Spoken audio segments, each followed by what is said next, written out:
नमस्ते, मैं अविनाश हूं और आप अनकट देख रहे हैं।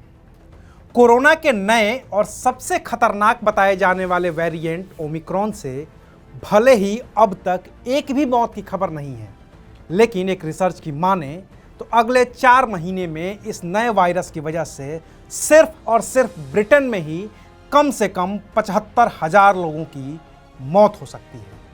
ओमिक्रॉन वायरस की शुरुआत भले ही दक्षिण अफ्रीका से हुई हो, लेकिन ब्रिटेन इकलौता ऐसा देश है जहां हर रोज कम से कम 600 ओमिक्रॉन के नए मामले सामने आ रहे हैं। हालांकि ओमिक्रॉन के संक्रमण की रफ्तार इससे कहीं ज़्यादा हो सकती है, जो मामले अब तक रिपोर्ट नहीं हो पाए हैं।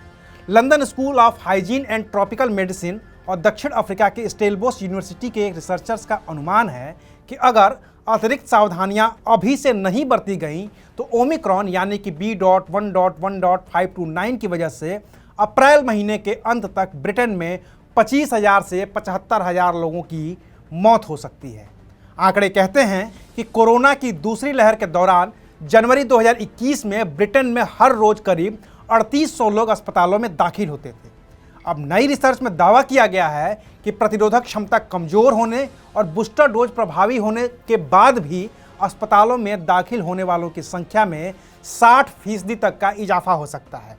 हालांकि अभी तक ओमिक्रॉन का संक्रमण के अलावा कोई और घातक लक्षण सामने नहीं दिखा है और उस पर रिसर्च चल रही है, लेकिन यूरोप और खास तौर से ब्रिटेन और डेनमार्क में इसके मरीजों की संख्या में अप्रत्याशित बढ़ोतरी देखने को मिल रही है।